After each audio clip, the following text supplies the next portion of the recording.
Boa tarde. Você prestou atenção no que o pastor Felipe mencionou na oração? O motivo pelo qual a gente está aqui, sábado após sábado, para a gente poder aprender através do estudo da Bíblia, do convívio, a ser mais parecido com Jesus.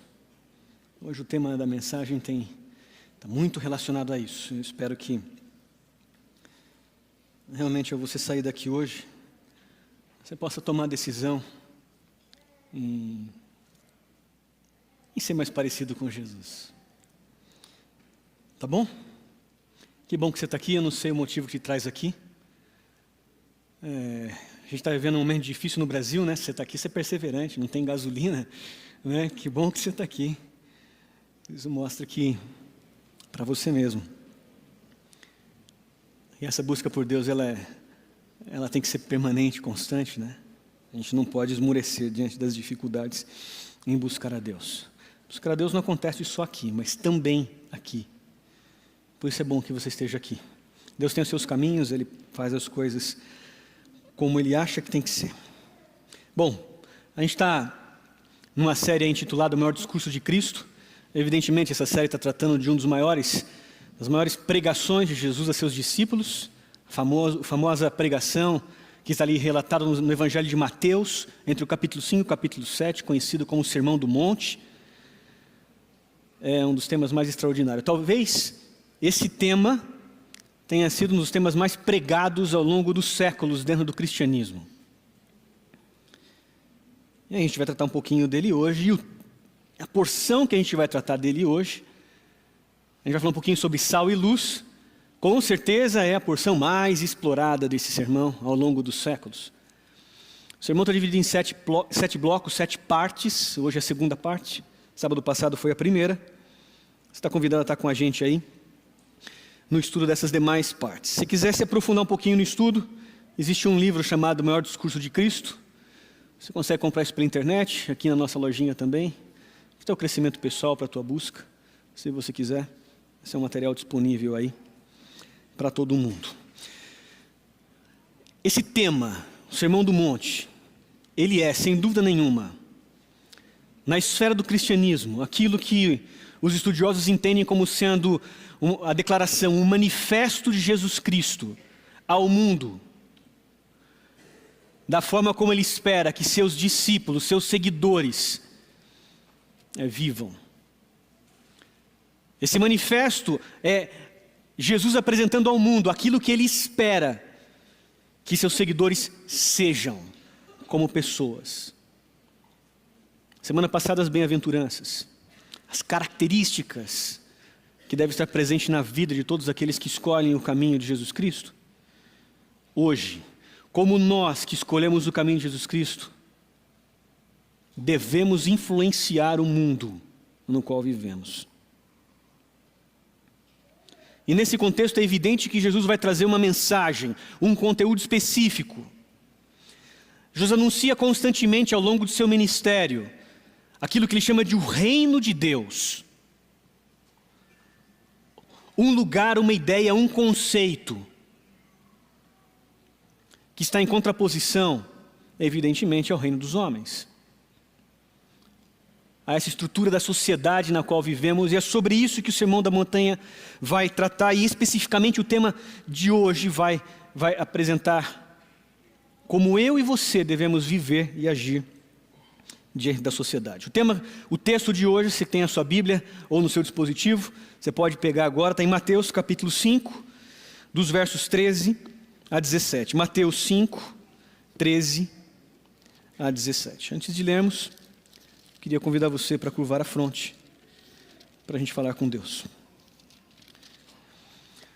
Senhor Deus, obrigado porque a gente está aqui hoje, nesta manhã. Queria pedir que Teu Espírito Santo viesse trabalhar em nossa mente, em nosso coração, nos dar discernimento, para que, ao estudarmos esse tema, que foi tão importante para o ministério de Jesus, nós possamos sair daqui transformados, decididos em ter uma vida mais próxima àquilo que Jesus idealizou para a sua gente, para o seu povo, para aqueles que escolhem o caminho do Cristo. Esteja com todos nós, é isso que eu te peço e agradeço, em nome de Jesus. Amém. Vamos ao texto. Então, Mateus capítulo 5, 13 a 16. Aqui diz assim: vocês são o sal da terra, mas se o sal perder o sabor, como restaurá-lo? Não servirá para nada, exceto para ser jogado fora e pisado pelos homens. Vocês são a luz do mundo. Não se pode esconder uma cidade construída sobre um monte.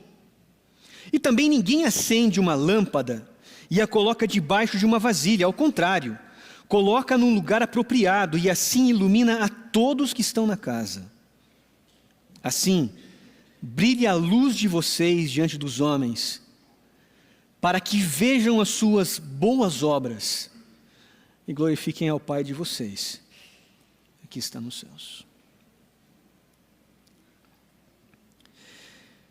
Evidentemente, quando Mateus introduz o Sermão da Montanha, basta você olhar as primeiras páginas do Evangelho de Mateus, você vai perceber que Mateus, ele cria um ambiente, cria um cenário, cria um contexto específico. Mateus inicia criando uma relação, logo nos primeiros versos, de identidade, onde ele apresenta que Jesus Cristo é sim o descendente de Davi, aquele que por direito é herdeiro do trono, é também descendente de Abraão. Na sequência, a gente vai encontrar Mateus escrevendo um pouco os processos envolvendo o nascimento de Jesus. E aí Mateus dá um salto.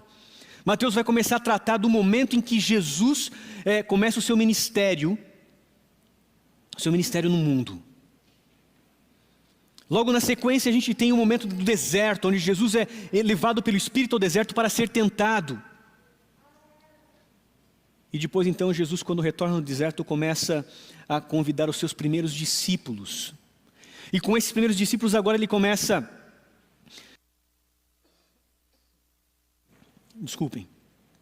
Ele começa a viajar por toda a região ali da Galileia, anunciando as boas novas do reino.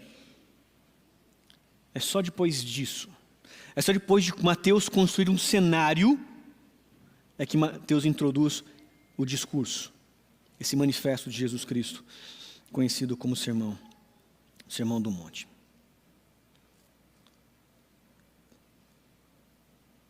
Uma informação importante que tem, e que você precisa considerar, são as palavras que antecedem o Sermão do Monte. Olha o que Mateus diz no capítulo 4, um pouquinho antes de ele iniciar o discurso. Então volta a página aí, acha os versos de 23 a 25 e acompanha comigo o que Mateus fala a respeito de Jesus, de quem ele era. Olha o que está escrito: Jesus foi por toda a Galileia, ensinando nas sinagogas, pregando as boas novas do reino e curando todas as enfermidades e doenças entre o povo. Notícias sobre ele se espalharam por toda a Síria, e o povo lhe trouxe todos os que estavam padecendo de vários males e tormentos, endemoniados, epiléticos, paralíticos, e ele os curou a todos. Grandes multidões o seguiam, vindas da Galiléia, Decápolis, Judeia, Jerusalém, e da região do outro lado do Jordão. Essa informação é muito importante, porque o que Mateus está propondo aqui é algo fundamental para você entender o discurso de Jesus. Hoje em nosso tempo, você encontra grandes líderes religiosos pregando a respeito do Evangelho, mas seus discursos ecoam no vazio, porque não passam de discursos. E o que Mateus propõe aqui é que antes de Jesus fazer um discurso, um pronunciamento, um manifesto sobre como ele espera que aqueles que escolhem o caminho do Cristo vivam e sejam, Mateus apresenta quem é Jesus, como ele vive. Porque o discurso de Jesus não é um discurso vazio, não é um discurso hipócrita. Jesus veio para libertar o oprimido, o fraco, aquele que sofre, aquele que está angustiado, aquele que está desesperançado, aquele que está afligido pelos problemas da vida. Jesus veio para libertar a todos. E é nisso que consiste o ministério de Jesus. Basicamente o que Mateus está propondo, antes de introduzir o Sermão da Montanha, é que Jesus era um homem que fazia diferença na sua sociedade. Entenderam isso? Jesus era um homem, uma pessoa, que fazia diferença na sociedade de seu tempo. Evidentemente, se você lê o início do Evangelho de Mateus, você percebe que Mateus vai estabelecer um paralelo que é fundamental e crucial também para o entendimento do Sermão da Montanha. E na semana passada, o pastor Bruno mencionou um pouco a respeito desse paralelismo. Mateus compara Jesus Cristo, assentado no monte, falando a uma multidão, a Moisés, quando do monte, ali ele trouxe os mandamentos de Deus e falou à multidão sobre a forma como Deus deseja que o seu povo viva diante da sociedade, diante das nações, diante do mundo. Isaías, grande profeta do Antigo Testamento, se referindo a esse servo do Senhor, esse novo Moisés, esse enviado por Deus para mudar e restaurar a condição da humanidade, ele diz que a missão desse homem era, Isaías 61, verso 1, cuidar dos que estão com o coração quebrantado, anunciar libertação aos cativos e libertar das trevas homens e mulheres. É nisso que consiste a missão do Cristo, o ministério do Cristo, enquanto ele viveu aqui nesse mundo. O mundo de hoje não é muito diferente do mundo daquele tempo. Nosso mundo é um mundo afligido por problemas. A gente está vivendo dias difíceis, certo? Nosso presidente da República tomou uma decisão de mexer no preço do combustível. Vocês sabem, vocês estão acompanhando as notícias, né? Isso desencadeou o protesto, então, dos caminhoneiros. Bloquearam as estradas. E a gente está aqui sofrendo com isso.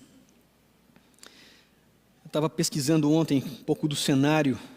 Fiquei assustado na quinta-feira quando eu escutei no rádio que a Polícia Militar do Estado de São Paulo estava recolhendo 50% da frota de carros e motos por falta de combustível. Mexe no preço do combustível, e agora a gente em São Paulo vive em insegurança. Que tipo de mundo é esse? Que tipo de sociedade é essa? Os supermercados estão vazios, não estão sendo abastecidos. Você percebe como é frágil a sociedade que a gente vive? E isso porque a gente não está num contexto de guerra, num contexto de terrorismo, estamos apenas numa questão política. Tem aeroportos no Brasil fechados, mais de 10 aeroportos fechados, inclusive Congonhas, funcionando parcialmente. Ambulâncias estão paradas. Ambulância não tem combustível para socorrer e atender a população. Hoje a notícia é que muitos hospitais estão preocupados com a falta de insumos para aquelas pessoas que fazem diálise. Mexe no combustível e agora tem pessoas correndo risco de morte.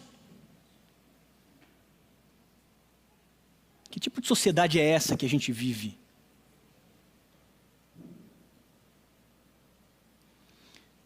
Como se não bastasse, as nossas políticas governamentais, todas elas, são excludentes. Elas operam em função daqueles que estão no poder, em detrimento da população. E você entende bem isso. Eu não sei se você já precisou recorrer a um hospital público nesses dias, desses últimos governos brasileiros. O descaso, a falta de estrutura, privilegia só os que estão no poder, privilegia interesses corporativos. Essa é a nossa nação, esse é o Brasil. A corrupção no Brasil tornou-se parte da cultura brasileira. Desde os políticos, empresários, até microempresários e até esses que trabalham não oficialmente, né? Me fugiu o nome agora para essa classe, tipo camelôs, assim, que não tem um registro oficial. A corrupção está incrustada na mente da sociedade. E no Brasil existe uma expressão que define bem essa característica da corrupção na sociedade. Chama-se, você conhece bem, jeitinho brasileiro. Conhece isso? Todo mundo está correndo atrás do seu. Todo mundo quer tirar vantagem. E se você não corre atrás, se você não tira vantagem diante de uma situação que se põe diante de você, você é um trouxa. Como se tudo isso já não bastasse, o descaso com a população. Existem várias comunidades na periferia de São Paulo sem saneamento básico, sem educação.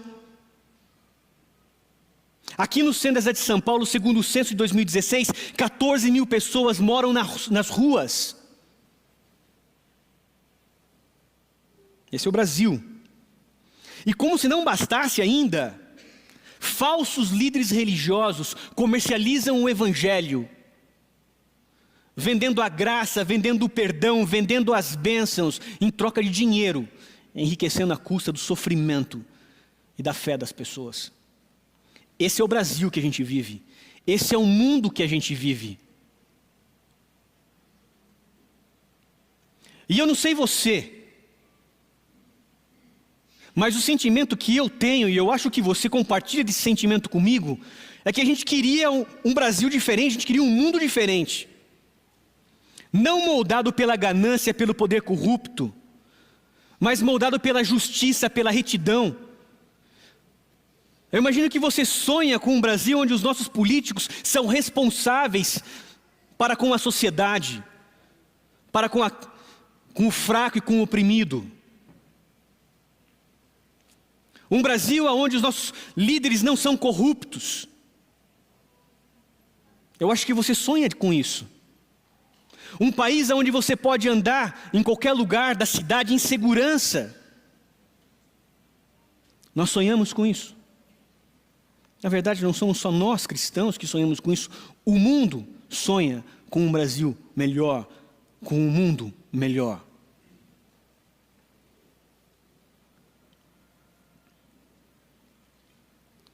É nesse sentido que Jesus, ou pelo menos o autor de Mateus, relata o sermão, a declaração de Jesus nesse manifesto contra esse caos instituído na sociedade.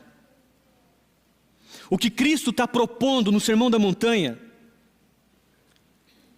dizendo aquele grupo de camponeses que estavam ali ouvindo as palavras de Cristo, é que existe sim uma maneira de subverter essa ordem instituída pela sociedade.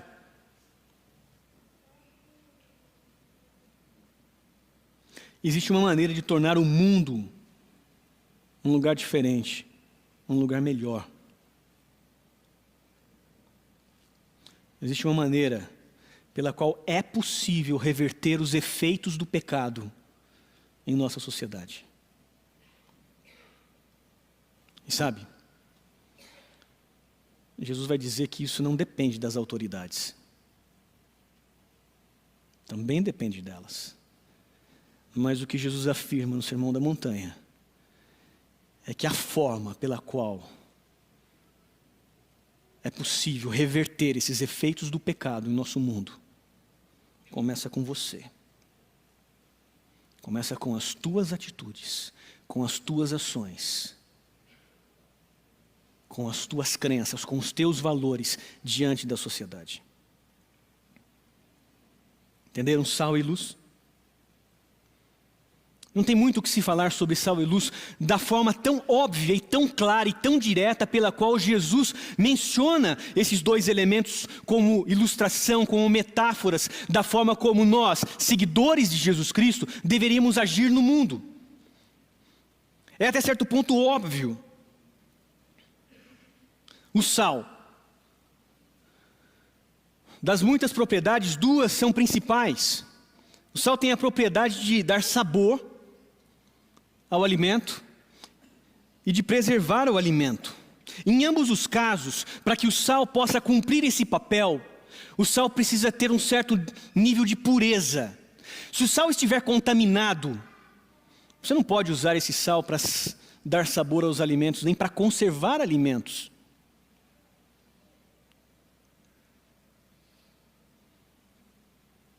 É nesse sentido que Jesus afirma aqui no Sermão da Montanha, quando ele diz assim: mas se o sal perder o seu sabor, como restaurá-lo? Não se virá para nada, certo, para ser jogado fora e pisado pelos homens. Essa questão do sal conservar alimentos, você que é brasileiro já ouviu, né? Ou já experimentou? Carne de sol, carne do Ceará, jabá, conhece isso, né?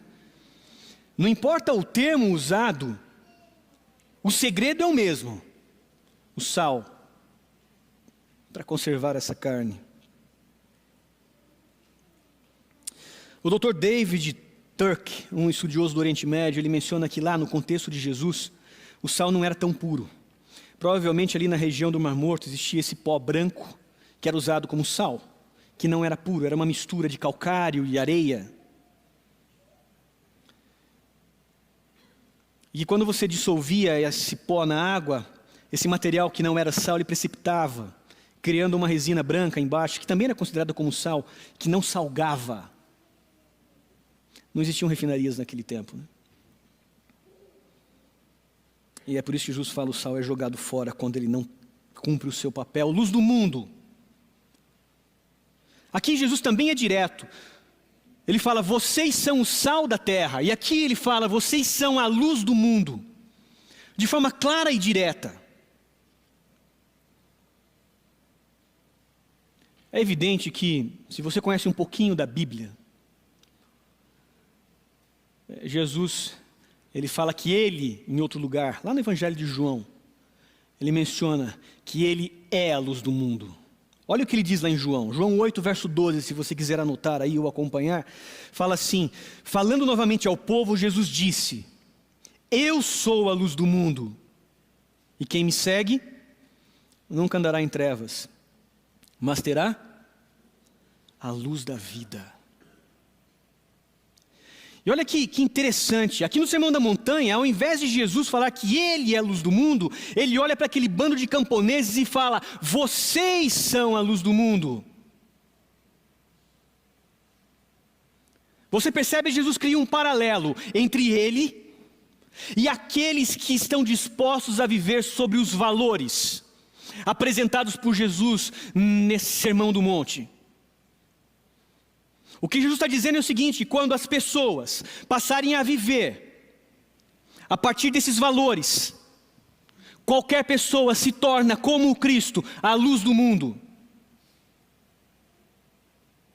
Ao fazer isso, Jesus está afirmando ou dizendo ou criando um paralelo de que os valores de Cristo, norteadores da sua vida, são os valores, ou devem ser os valores norteadores da vida dos seus seguidores.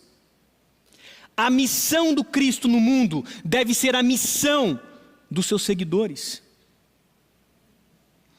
Jesus estabelece um paralelo, aonde os seus seguidores agora passam a ter uma identidade com Ele. Passam a iluminar o mundo, a contagiar o mundo. E aqui, de maneira clara, direta, específica, Jesus usa duas ilustrações. Ele fala assim: é impossível esconder uma cidade que está sobre a colina. E ele também diz: ninguém acende uma lâmpada e coloca debaixo de uma tigela, mas coloca num lugar apropriado,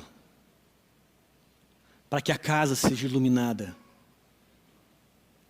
O que ele está dizendo é o seguinte: que quando você é luz de verdade,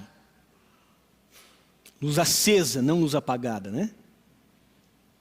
Entende? Luz ofuscada. Quando você é luz de verdade, o mundo perceberá isso. Isso é algo que não tem como ser contido. Diferente da primeira parte do Sermão da Montanha, nas bem-aventuranças, onde Jesus cria uma tensão, quando ele começa a criar as características de vida, de identidade daqueles que são seguidores do caminho do Cristo. Porque é complicado, né? O fraco chora, tem fome de justiça, sede de justiça, né? Cria uma tensão na gente quando se lê a primeira parte. Aqui nessa segunda parte, Jesus é claro e direto: vocês são luz, vocês são sal.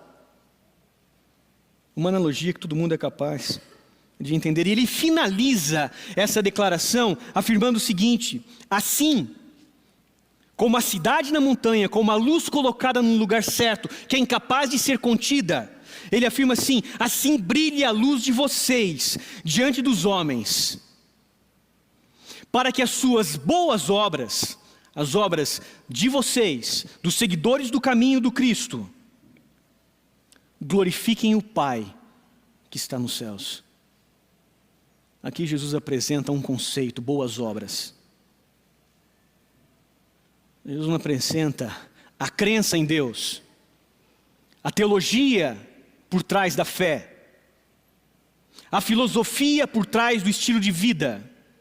Aqui o que Jesus fala de forma clara são boas obras, coisas que são sensíveis, perceptíveis por qualquer pessoa, assim como a luz, quando colocada no lugar correto, ela não pode ser contida. Boas obras. Aqui é usado de forma generalista, é o que você faz, o que você pensa, como você age diante do mundo, na sociedade onde você vive, na comunidade onde você vive.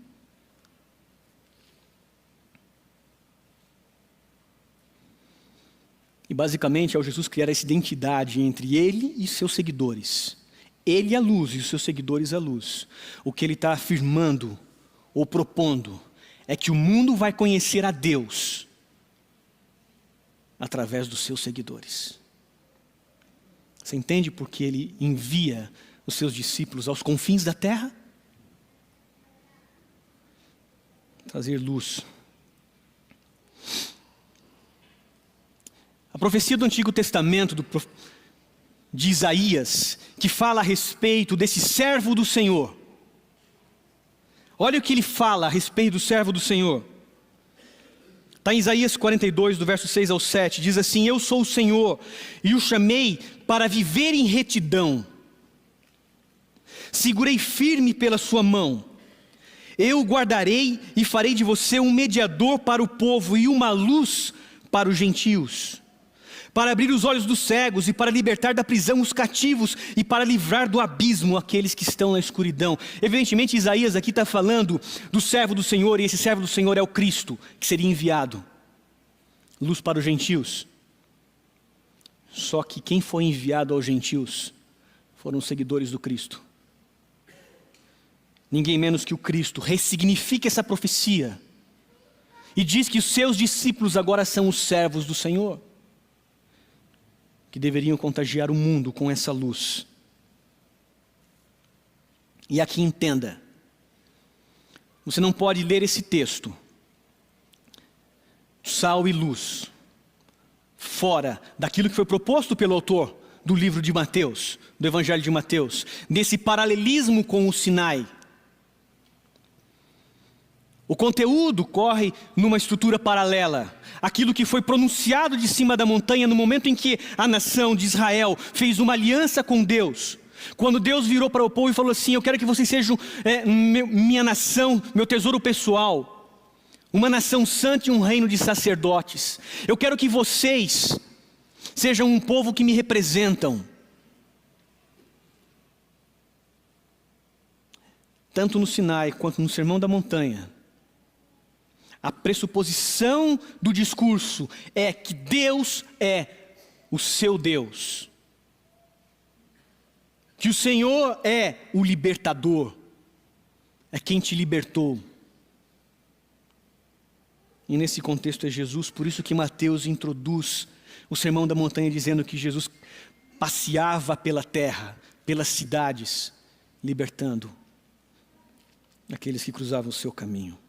E aqui você precisa entender uma coisa: essas boas obras não são obras de caridade apenas, obras de caridade motivadas pelo amor. Mais do que isso, são obras da fé, que testemunham a respeito de quem é Deus, e quem é o seu Deus, e quem é a sua referência de vida. Tenho 2 amigos. Eu mencionei isso no momento do discipulado da semana passada. Quem estava aqui vai escutar pela segunda vez. Não sei se é porque eu estava estudando esse tema, eu acabei provocando eles na conversa dessas semanas atrás aí. Os dois são ateus. Um é ateu convicto, o outro é um ateu meia boca, sabe? Mas o fato é que a resposta dos dois, eu sempre convido alguns amigos meus para vir para cá, para se conectar com a gente, porque eu acredito nessa igreja. Muitos de vocês são pessoas incríveis, muitos de vocês são sal e são luz de fato. E tem feito diferença no mundo. Então é bom ter gente se conectando com vocês aqui, porque eles vão ser iluminados, a vida deles vai ter sabor, entendeu? E eu convidei eles falaram de maneira bem clara e direta: Irã, não existe nada no cristianismo. Vou resumir nas minhas palavras o que eles disseram. Nada no cristianismo que me interessa. Nada que me interessa. E eu fui entender por quê. E basicamente é porque o nosso cristianismo de hoje, pelo menos é isso que eles disseram. O nosso cristianismo de hoje é sal contaminado. É luz que está debaixo da tigela. Na verdade, Jesus propõe o reino de Deus. Um lugar, uma ideia, uma consciência, um status, um ambiente onde as pessoas que vivem nesse ambiente ou nessa ideia, ou compartilham desse conceito, têm como valores norteadores da sua vida os valores de Deus. Amor, justiça, bondade, benignidade, mansidão, e a lista é enorme. As pessoas que vivem na perspectiva do reino de Deus são identificadas com as descrições do Sermão do Monte. É um tipo de gente que é gente diferente sobre a terra. O problema é que o cristianismo do nosso tempo é sal contaminado. Na verdade, é uma versão bem meia boca, uma versão bem fraca daquilo que Jesus chama de um mundo. E as pessoas que estão nesse mundo, sofrendo, angustiadas, pressionadas, aflitas, sem esperança, também sonham com um mundo melhor, de justiça, de mansidão, de bondade, onde as pessoas respeitam umas às outras. Só que elas, ao olharem para a igreja, que deveria ser o reino de Deus, veem mais do mesmo.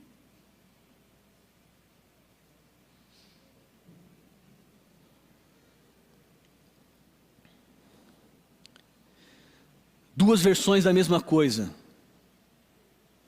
E a igreja, uma cópia bem barata disso. Você entende? Aqui existe, no Sermão da Montanha, e nessa sessão de sal e luz, uma relação que Jesus estabelece. Um paralelismo, paralelismo que Jesus estabelece. Ele fala que de um lado está o sal, vocês, e do outro está a terra. De um lado está a luz, e do outro está o mundo, que precisa ser iluminado por essa luz. Um mundo que vive nas trevas, um mundo que é sem sabor, a vida é sem sabor.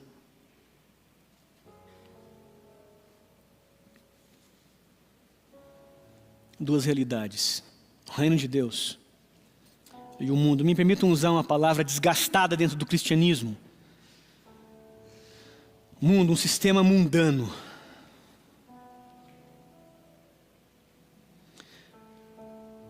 Jesus chama os seus discípulos para subverter essa ordem estabelecida por esse sistema mundano, para ser gente diferente desse sistema mundano.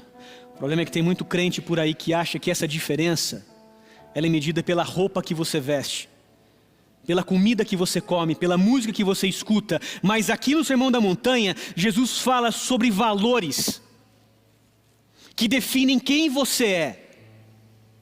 Os valores norteadores da sua vida. E que deveriam, assim como Jesus, cada seguidor dele deveria estar disposto a viver e a morrer por esses valores. Mas a gente não, né? A gente tem as nossas desculpas. Todos nós. Para viver estes valores mundanos. Mesmo vindo semana após semana na igreja. Mesmo lendo a Bíblia em casa. Eu encontro desculpas para viver esses valores. Sabe o que é extraordinário no Sermão da Montanha? É que Jesus, ele não pregou esse sermão para líderes políticos, líderes religiosos. Jesus pregou esse sermão para camponeses. E Jesus acreditava que aqueles camponeses poderiam subverter a ordem mundana, instituída pelo mundo. O que Jesus está dizendo com isso, a mensagem que ele está passando com isso é que qualquer pessoa, qualquer um de vocês que está aqui hoje, pode subverter a ordem mundana, pode tornar o mundo um lugar melhor, pode expandir o reino de Deus sobre a terra, pode ser luz, pode ser sal, não importa o quanto você conhece, ou a sua capacidade de influência na sociedade, você aqui é chamado por Jesus para fazer diferença aonde você vive. Você entende isso? Porque se você é empresário, presta atenção, Jesus está te chamando aqui para viver sobre a perspectiva do reino dele. E se você é empresário e cristão, você precisa ser honesto na sua empresa, tanto diante de Deus quanto diante dos homens. E não importa se a carga tributária é grande, o ensinamento de Jesus é: dai a César o que é de César, seja discípulo, obedeça a instrução do Cristo, ou pelo menos siga a instrução do Cristo. Não importa em que ambiente você está ou trabalha, no reino de Deus existe apenas a verdade. Os seguidores do Cristo agem com verdade, não com mentira. Segundo Jesus, o pai da mentira é o diabo, e aqueles que mentem são filhos do diabo. Por isso é inadmissível quem se propõe a seguir o caminho do Cristo agir com mentira, não importa em qual circunstância. Se você é cristão e está aqui e é político, entenda o seu papel na política. Se você está lá é porque cristãos e pessoas olharam para você e falaram: você pode representar a Deus no mundo, então não se corrompa diante desse sistema instituído no Brasil de corrupção. Seja quem Jesus te convoca para ser. Eu estive na Beneficência Portuguesa um tempo atrás, fazendo uma visita a uma pessoa que estava enferma, e comigo um médico, que é cristão, amigo meu. Às vezes ele vem aqui. E como foi incrível, eu fiquei até constrangido a forma como nós dois chegamos no paciente. Eu fui lá para orar, para consolar, mas sabe quem de fato orou e consolou aquele paciente? Aquele médico. Porque ele entendia que o papel dele ali não era apenas medicar a pessoa. Como seguidor do caminho de Jesus, ele entendia o papel que ele tinha que cumprir em sua vida. Não importa qual área você atua, Jesus está chamando um povo, uma gente, e essa é a maior temática da Bíblia. Deus quer um povo para Ele, Deus quer um povo que o represente. Isso é tão sério que lá no Sinai, quando Deus elege Israel para representá-lo diante das nações, Deus diz o seguinte: disse a Moisés: diga aos israelitas, eu sou o Senhor, o Deus de vocês. Por isso não procedam como o Egito procede, de onde vocês moravam, nem como procede a terra dos cananeus, para onde eu estou enviando vocês. Não sigam as suas práticas. Vocês devem viver de acordo com os meus decretos, com as minhas ordens, porque eu sou o Senhor de vocês. Eu não sei quanto tempo você tem de igreja, pouco ou muito. A pergunta é: quem é o Senhor? Quem é o seu Senhor? Em quem você estabelece os referenciais da sua vida? Você entendeu? Existe uma diferença fundamental, uma distinção fundamental nesse Sermão do Monte. Existem cristãos e existem os não cristãos.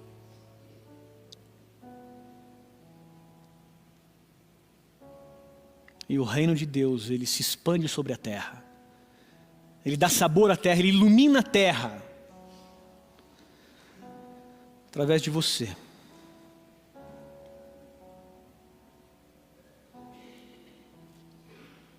Quais são os valores norteadores da sua vida? Valores pelos quais você está disposto a viver e a morrer. Eu queria convidar você hoje para ser sal e luz. Entendeu? Sair daqui hoje e tomar a decisão de ser sal e luz. De fazer diferença na sociedade que você está. No lugar que você está. E hoje talvez uma forma de você fazer isso, abençoar a vida do outro, dividir a gasolina com quem não tem. Entendeu? Ser sal e luz. Queria desafiar você hoje a subverter essa ordem estabelecida no mundo.